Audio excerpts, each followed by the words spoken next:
Okay, let's go back to the class.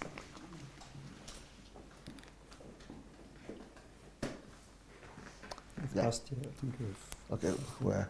Okay, from the top. Or yeah, from the top. Your life is a result of the laws and principles or values you applied yesterday, or the laws and principles that you broke or did not apply. All of life is built and established on laws and principles. When you break certain laws, there is always a consequence or result. When am I supposed to be through? How many more minutes do I have? Oh, good. Okay. So it means that if you keep on just doing the same thing you are doing without even knowing the laws, even when you are doing things that are right, but without the knowledge of the laws, then that success will never be guaranteed. It means you accidentally ran into gold. But because you don't really know where it is, you will miss out on it again. You will keep on running. That's why awareness is important. Knowing the laws and principles that are responsible for the particular thing I'm doing right now, where I am in life. That's why self-education is key. So now you understand why you are required to read a book a day here. So that you'll be able to learn that culture of self-education when you get back home. It's going to help you, okay? We as mature believers have a responsibility to learn the laws of life and adhere to them. You see, if you don't know those laws, the problem is that you could be doing some things right, you'll never be able to explain them, and you'll never be able to sustain them.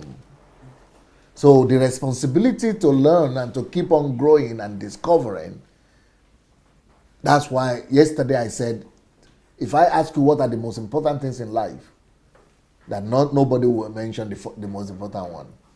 Self-education and self-discovery. Self-discovery. Okay? Abiding by laws and principles is a great expression of faith, and even more so, a great expression of his image and the way he thinks. To adhere to... So why is it that it's important to discover laws, principles, and follow them? Because since it is God that has put all these laws in place, when you discover the laws and adhere to them, it means you are actually obeying God. You are aligning yourself with God. You are becoming like God. That's why it's important to know them. But for example, you are going to pray, you are praying, you're reading the Bible, you're doing religious stuff, but you are not adhering to laws. And you are not discovering laws. Those religious things, they will not bring you closer to Him. So even though you are doing a religious atmosphere, but you can still be as far as God, as far from God as possible, since you are not adhering to His ways, to His laws. His laws and His principles are His ways. When you follow after Him, you come closer to Him. You become more like Him. And laws are not just the religious laws. Don't smoke, don't drink, don't fornicate. But all of life is full of His awesomeness, His law. So you come close to Him when you discover each one of these laws.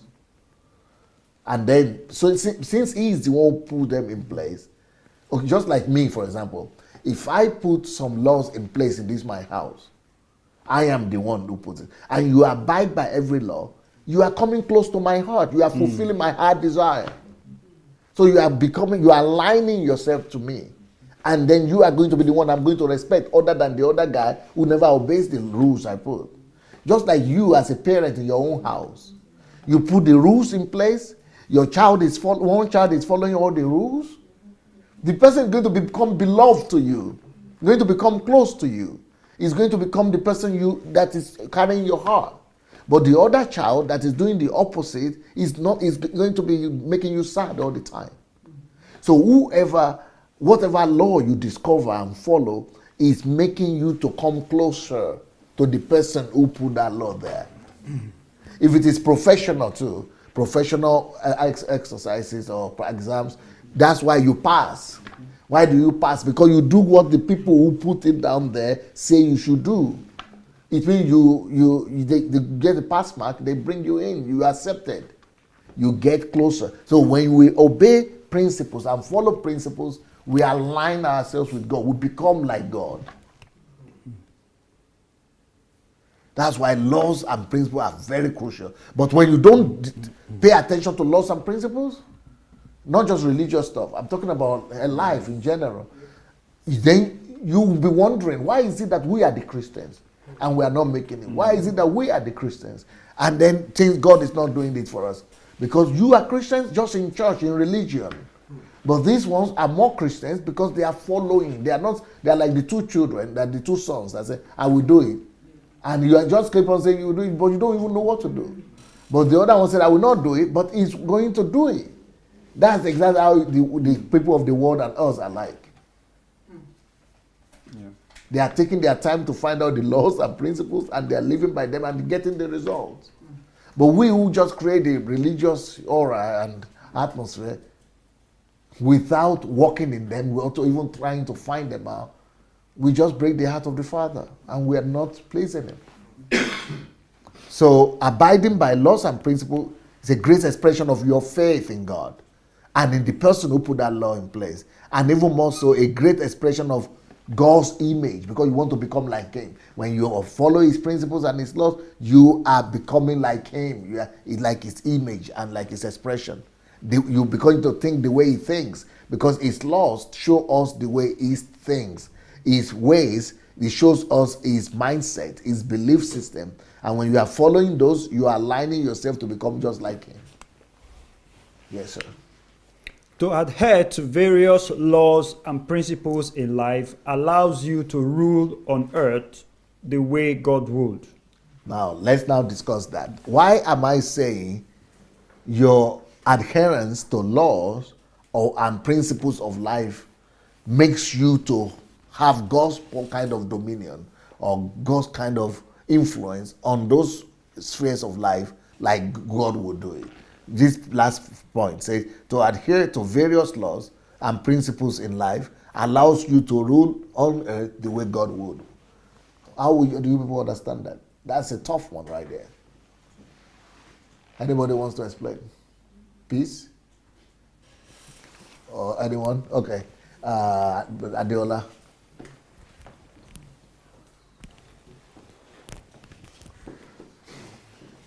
Let me just say it in the nominal way by saying, I am a Christian, I'm in the church, I know all the Rules. Bibles, I can quote scriptures, but here is, let's say, Mark Zuckerberg, he's the guy that invented Facebook.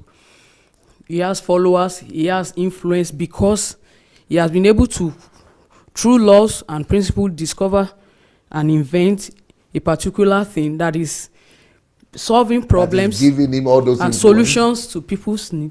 And people want to listen to him. Let's say there's people want to love him, they want to hear him. I remember when he went to Nigeria the other day, everybody was stripped to the street. and you can see how Nigerians were crazy. I look at how he dressed. If it were a normal, all those comparisons, and so even so-called pastors that are anointed, they didn't have that kind of followership or the kind of influence. So I begin to see that the only way you can have influence, and you can even begin to ask people to follow you, you can dictate a pace.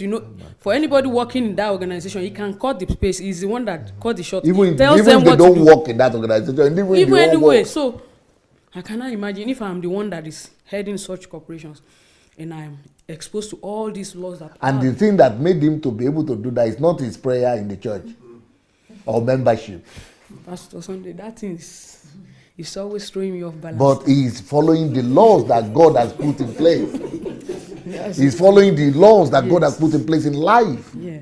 He's not wasting his time in church trying to convince God of anything. Just following the laws of life that God himself has put in place. Yeah, and we are thinking the laws that are in church are more important than the laws that are in the world, in the society. No, God put everything in place the same way. Yes. So he following those laws, and they are making him to rule in life even over us, Yes. who say we are his children. And we are the ones who are going to rule and reign. But they are the ones who are ruling and reigning. It's like a confusion. This is because of this. They are adhering to the laws of diligence, to the laws of research, to the laws of self-education, to the laws of self-development, to the law. They are following it. While we are waiting on God to come and do it for us. Beautiful example, man. Beautiful, beautiful. Wow. Okay, here we go.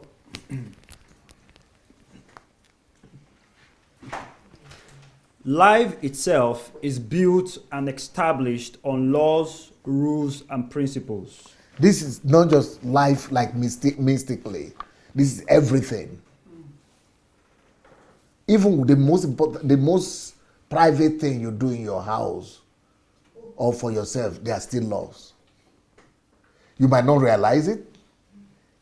You might not even think about it. But then that means you are groping. You are walking in darkness. But by the time you discover that everything is by law, yesterday I started by talking about dressing, black and something like that. You know I'm wearing black today, but I'm still following some rules. So, but what I'm trying to say is that everything is a law. So when you do things consciously, then you know you are avoiding some, hiccups, and then you are following some things. But when you just do things randomly, your life cannot be predictable. But when you follow rules and laws, and that's why I wrote that book, How to Be in the Here and Now. Because to be in the here and now is to first of all be conscious. Only after you are in the here and now, you later on begin to see the laws even. Just like Joshua said, that he didn't even realize he was following a pattern. Because he was not even in the here and now. He just walking, just like walking, like that they told him. The world is governed by laws and principles, which God established with such intentionality that even God himself adheres to those principles. These are principles of life, not of Bible. These are just laws and principles of life in general, and God obeys them. God respects his own laws. And you want to say you can disregard them and still be big or successful? No. But Mark Zuckerberg and people who adhere to them, that's why God will honor his word for them. God will rather honor his word to unbelievers than to a believer that is not even following his laws. And we are just following one law of religious and religiosity and say it's spiritual. These are also spiritual because God, who is spirit, made them. If you are having certain results in life, there are reasons for it. There is a cause that brings about an effect. This is the law of cause and effect, or otherwise known as the law of sowing and reaping. Okay, cause and effect. So cause and effect, I always say, this is the essence of education. There are two things that will make you know you are educated. When you begin to ask questions, that shows you need to query, question. Critical thinking is a sign of being educated. Until you can think critically, ask questions, you are not informed.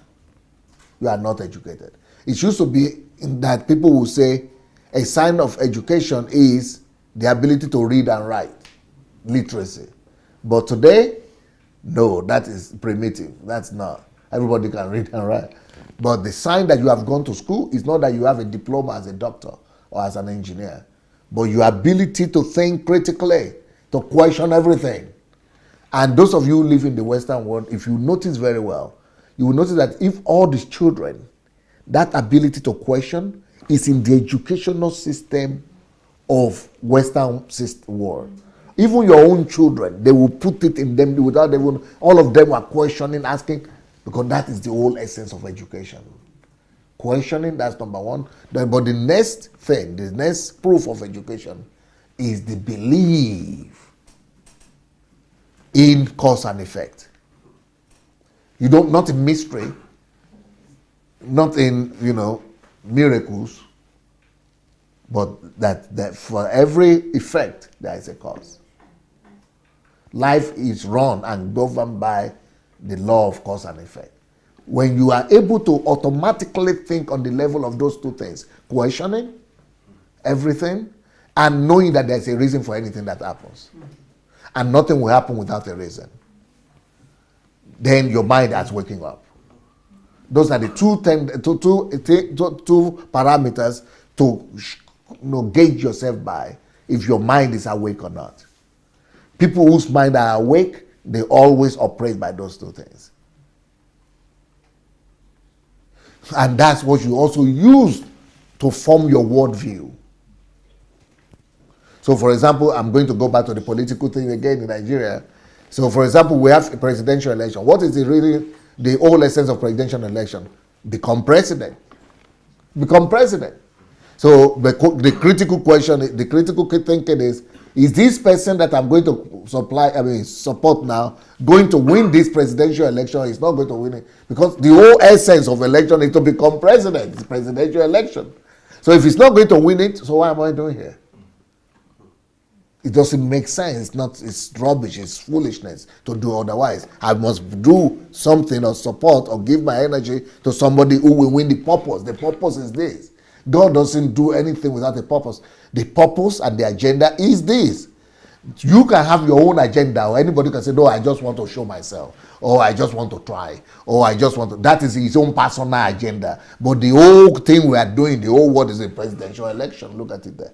That's the goal. That's the purpose. That's the aim. So who is going to win it? That's where I'm after. That's critical thinking.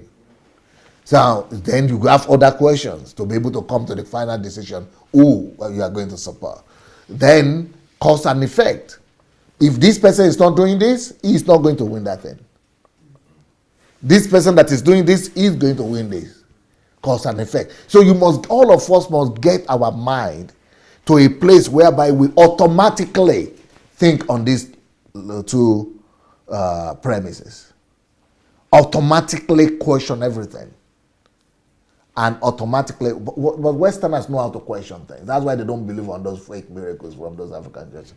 Well, so, automatically question everything, and secondly, automatically know there is an explanation.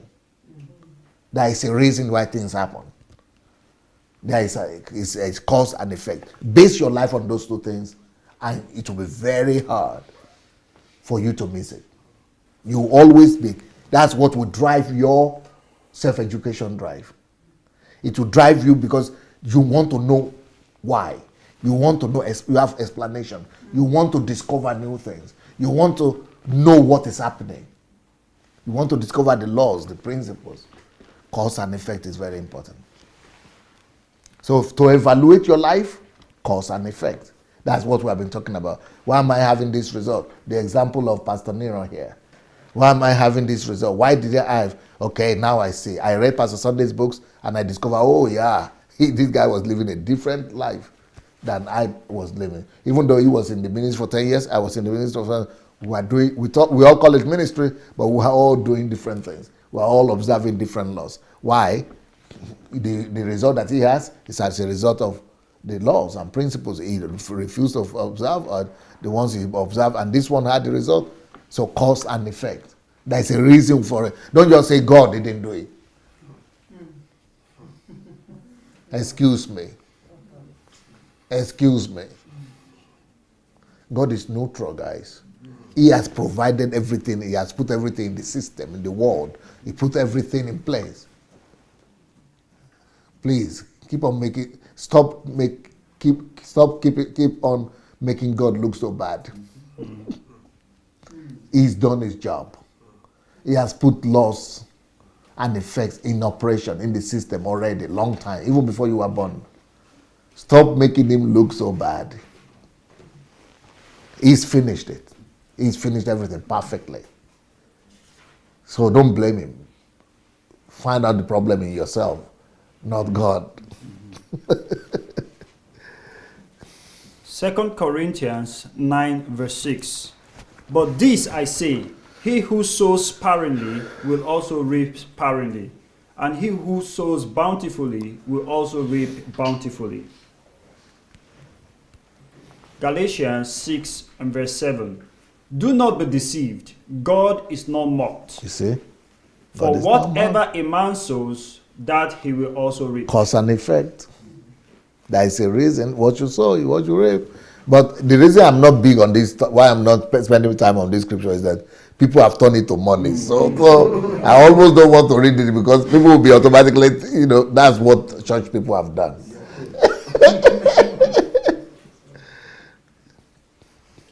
As Christians, we can get God-like results on earth if we live by the laws and principles that God himself established. But we should know, for Christians, what we must know is that those laws are not just the ones we see in this church.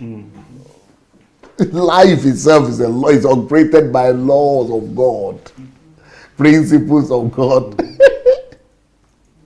Not just the spiritual ones you say, because sometimes I'm talking and pastors in Nigeria will say, it's just using human wisdom.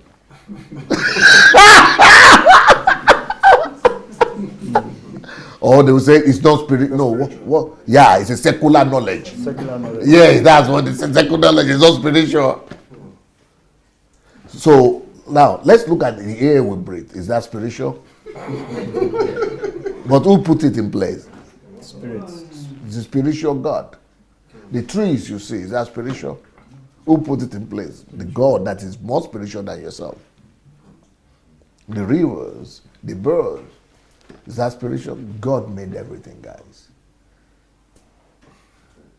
And he came to unite everything into two, both visible and invisible, both heavenly and earthly into one. So to be saying you are secular, it's just an excuse. It's a way of brainwashing people. It's a style of making people think that they belong in another, class of people that know something that other people else don't know.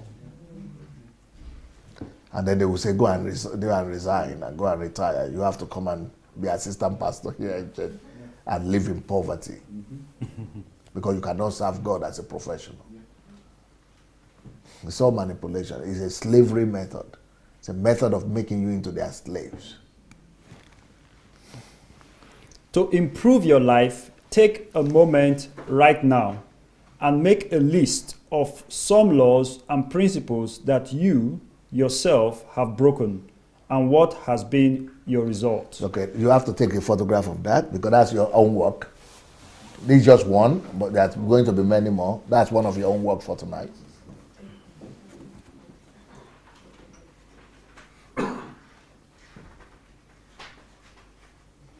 And that's why you are reading the books, because the books will help you to discover.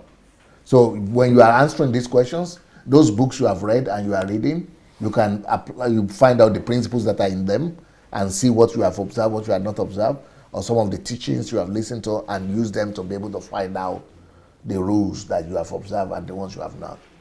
You getting it? Okay. Oh, have everybody taken the photograph? Or you could take from your friend. Somebody could send it to you.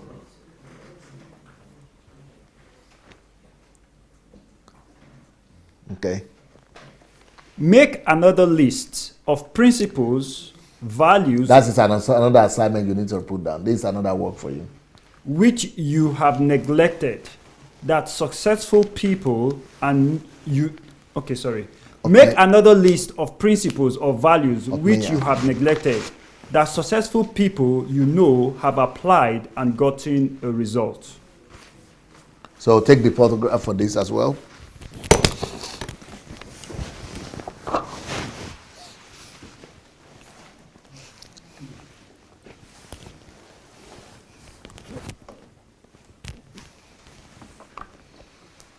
Okay, you got it? Okay. To every great success, there is No, but those two questions, are they clear enough? Yeah. Okay. To every great success, there is a great secret behind it. Put your heart, mind, and soul into every. Was that every? Into even your smallest acts. This is a secret of success. So that's a principle right there. But we know that this is not something new. God has already said everything you do with all your heart, soul, and. But you see, these people. This is by Swami Sivananda. You know, this is just a secular person who just discovered the laws now. Yeah. But the difference between them and us is that they discover the law and go for it, and go and be living like that. But we just read in the Bible, we don't even know it's a law. We just quote it when we want to impress. Okay. If you reproduce the laws and principles someone lives by, then you can reproduce their success. You see? Just find out the laws and principles the other person who is successful has applied or lives by, then you can reproduce their success. If anyone is able to do anything, you can do it too, only by finding out the laws and principles that brought them there. That's why I'm writing all the books. What are the books for today? Meste votetas na shok nada kluche knigi to dastavit. Let me see, what are the books we have for today? Okay, your tomorrow, you see, that's the book. That's right. That's exactly the book right there. Your tomorrow depends on the actions you take today. Beautiful. That's exactly what we are talking about. Then the next book is you can create your own net worth. Those two books, those are just in line with this teaching now. You can create your own net worth.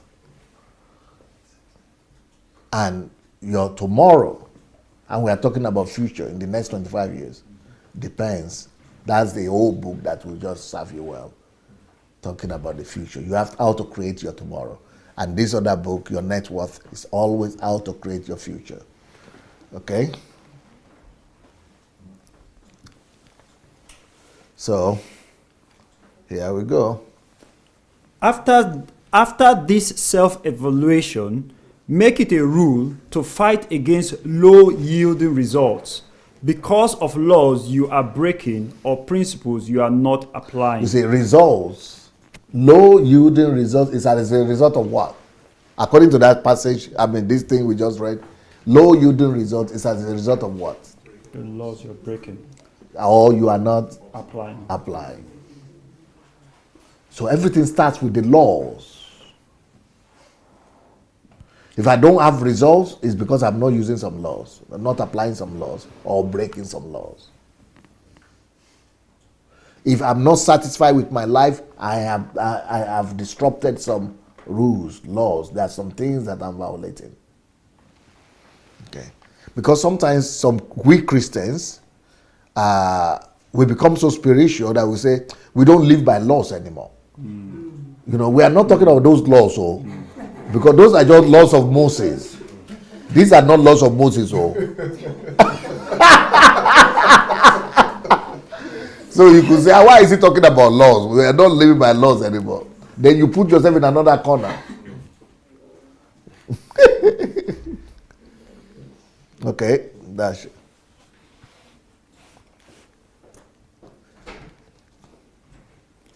Make a list of the changes you plan to make. That's another question there for you.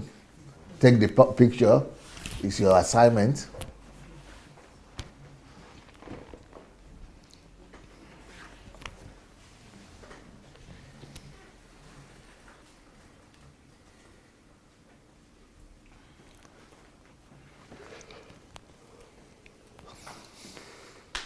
Okay.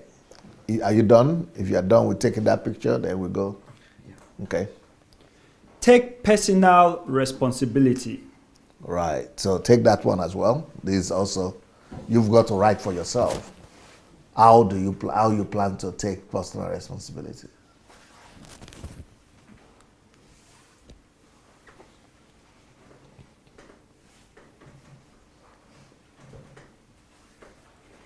Ask yourself 2 questions. 1, am I getting results based upon the efforts I am putting in? 2. How can I improve my performance? Those are questions for you.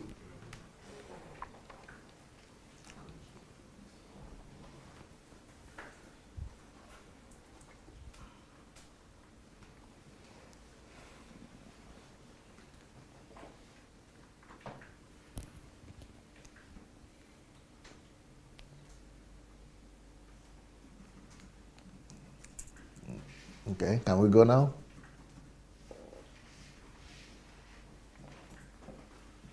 Okay. If you know certain principles you are living by are not working for you, You have to take the picture of this as well. make concrete decisions to adjust this in your life. They are supposed to be this. Uh-huh. So find out, look for those things that you are doing that are not working. So it means you have to apply a new set of rules, principles.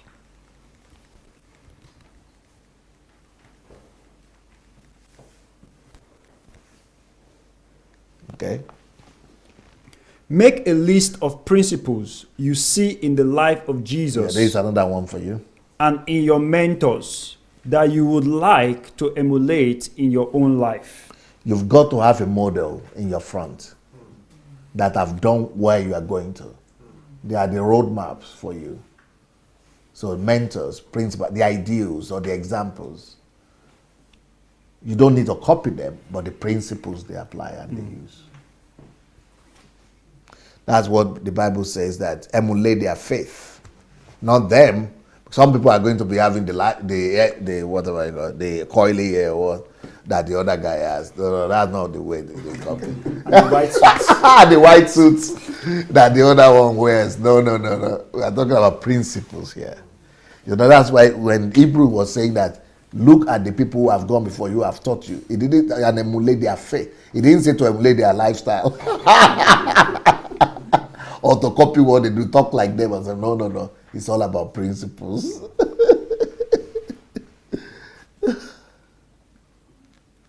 Hey, time no. You are a sum total of the people you have interacted with in your life and how they have rubbed off on you. Stop. That's another point right there. Another reason why you are, so this is also a law, that you are who you are and where you are because of the environment, the people you have interacted with. So if you're always interacting with people who drink, believe me, you're going to get a shot. Yeah. You're going to keep on following there. Now, do you understand why we take our guys out of the environment, out of the place, where the people they're always relating with, and 6 months they are only in the place where we call, where we are, and we create a new environment for them, because the kind of people you are relating with, the way they think, rub off on you. So that's why I was asking Pastor Nira, what are the, when you are a pastor, who are you listening to? What are the people you are, following? Who are the people you are following? What are the practices you are repeating? You see, those things rub off on you. Change your environment. That's what it means. You want to change your life? Change the people you surround yourself with. Now, one missus that I'm looking at here used to go to a certain church, but when something drastic happened in her life, she walked away from that environment of church. She left those people, that church world entirely, and started a new life. Now, that is a challenging thing for people like us to do, because that is connected to culture, it's connected to people. But if you really want to change your life for real, that might be what you want to do. Okay? Spend time with people who will enhance your life. Yeah. So instead of spending time with the same set of people you have been with that have not really improved your life, change it. But that doesn't mean you have to travel to America and live there, or to Dubai and live there. But you can change your environment just by changing. You can, like Pearl did, just stop relating, being in church all the time. Create your own environment, your own house, through the books you read, through the messages you listen to, begin to create your own environment for yourself. Get people that you want to emulate, people that you will want to copy, people that you want to be as successful as they are. And then when you get their materials, their resources, be hearing their voice all the time. Create your own microclimate that is only talking to where you want to go, rather than where you were before. Okay? Find mentors whom you can imitate and learn from. Yep. Discover the secret laws they live by and try to replicate them. What are they doing and what can you do to recreate their success? Very important. Very, very important. Very important. Don't just remain in your own world that has not led you anywhere. That has not, it has not made you to be exceptional. Get around people who have the right values. And you can see in them that they're doing things differently from where you belong, where you come from. So some of those things at these points as actually the answers to some of those questions that you got. Well, you just have to make your answers personal. Okay? Work out a personal program or control system that cultivates the adherence to the laws and principles you want to establish in your life. Like, for example, when we were coming in today, somebody was telling us in the car that I stopped spending so much time in the kitchen cooking because right now I want to just do self-education. Another person said, I stopped going to that church all the time. I want to begin to just listen. And he said, so you have to work it out. Work out a personal program of how to cut off all the distractions. You've got to work that out. And then work out that plan of where do you want to see yourself, how many hours you want to spend doing new things. That is how you recreate, you start your own life afresh. Yes, man. What was the name again, man? Ola. Bola? Ola. Ola, okay, Yes. Ola. No, it was just the point you made now, and it says work out a personal program, and it's something funny just hit me. Like, what I did was I started sending DSA's messages, and then somehow the people caught away, so it was good. So, I mean, I had so many friends, I thought. But when I started sending them, they were blocking me, so it was good because then I started concentrating on my purpose. Wow! So that's a good way to get rid of people who are not needed in your life. Yeah, so I really did. And then when I really, really took time to look at it, I really knew that those relationships were time-wasting relationships. Beautiful. So in a way, they just helped me. So maybe you couldn't have been able to tell them. To get rid of them. Yeah, and it would not be easy for you to cut them off. Yeah. They'll be wondering what happened. But when you send them DSS messages, they cut you off. Yes. I'm like Jesus. I didn't come to bring peace. I came to bring sword. That's how you know who are not needed in your life. The people who are not needed. Okay. Beautiful one. Beautiful. Setting up a control system or personal development program is spiritual. It's spiritual too to organize your life. It's spiritual too to evaluate your life. It's spiritual too to, to put order in your life. All that too is spiritual. Evaluation is spiritual. Because we sometimes think spiritual is just when you pray. Or when you are in church. But doing what God wants and what pleases God too is spiritual. It pleases God to know that we want to learn and grow and that we are studying to show ourselves approved. God must be happy with that.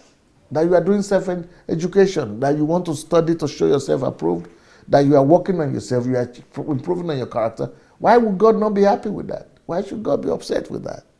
Of course it's spiritual. 2 Timothy 2 and verse 15.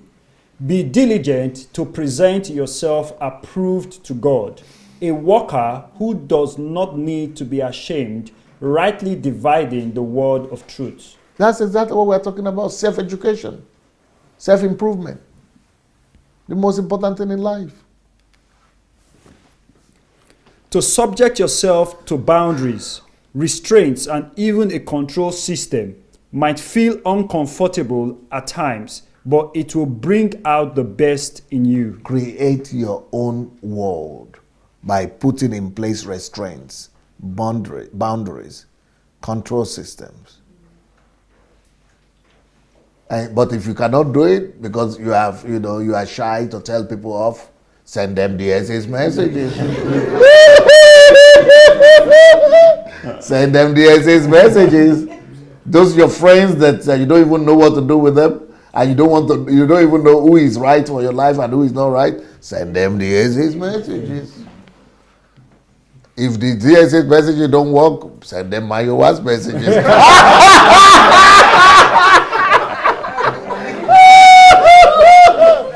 That's what we get them. That's what we get them. Maximize time with God. Study of your sphere of calling and self-development tools in a consecrated block of time once every month. We are talking about going beyond just daily prayer and study. It's concentrated time. Concentrate time to block out a piece, that's quality amount of time. To study, to identify your sphere of life, what your area of calling is, your gifting is, where you are interested, what God has called you into, and just make sure you till your ground. That's what God was telling Adam. He took him to his land of promise and said, till it, your own ground of promise. Same thing we have to do here. The same principle. Regularly or as often as possible, remove yourself from your typical environment and immerse yourself in a different environment that cultivates the results that you want. Develop personal retreats includes time spent fasting, in prayer, in study, in seclusion. An amazingly high percentage of your greatest life achievement will be born out of these concentrated times. Eliminate various forms of media, cell phones, and people so that you can give yourself to a consecrated block of study. We understand this, right? Okay. A word on self-discipline. If you do not discipline yourself now, circumstances in life will later force you into that discipline. And it's always more painful. Discipline yourself and others won't need to, by John Wooden, American basketball player and head coach. Proverbs 12 and verse 24. The hand of the diligent will rule, but the slack hand will be put to forced labor. You see, you'll be forced to work for other people. Uncle Sam, that's talking about Uncle Sam right there. Because you didn't work on yourself, you'll be forced to work for other people. Forced labor, it means you are forced because you need to get paid, you need to get salary, or you need to survive, you need to make a living. Because you didn't work on yourself. To create your own territory, your own. When you are diligent at something, eventually you will be a ruler in that field. If you fail to be diligent, when you do enter that field, others will rule over you, forcing you to make up for the lost time. Because others will just come and be employing you, that's all. That's the reason for Uncle Sam, okay? It is better to endure the pain of self-discipline than to obtain a future regret. This is the meaning of the phrase, 2 ounces of pain versus 2 tons of regret. Yeah, when you are disciplining yourself, when you are forcing yourself to do something, it's painful, yeah, but those are just 2 ounces of pain, 2 grams of pain in comparison to when you are now forced to go and submit. it's a pain of, to other people. They make you do what you don't want to do. Your whole life is under submission. That is when you get 2 tons of pain. Much worse than what it could have cost you just to discipline yourself and do the right thing. See the discomfort of self-discipline as a platform to achieve your high calling and to leave a legacy for others to follow. Self-development is an investment that brings a great return both in this life and in eternity. Yeah, so those are the most difficult thing to get yourself to do it constantly. But that's how you discover the laws of life. And that's how you'll be able to evaluate, because you've got to discover what are the ones I'm not applying, what are the ones I'm violating. And it's only when you self-discover, when you read, then you hear, when you grow, that you discover those things. Then they will help you to evaluate your life, thereby always going to pleasing God, enhancing your life and bringing the will of God to pass, and being qualified, being skillful enough to be able to do everything that God wants you to do. But without your mind being renewed, without you knowing the rules and how to do them, you will never be able to really bring the plans of God to pass in your life. Well, that will be it from me. That is the end of that class. So let's give the Lord a round of applause.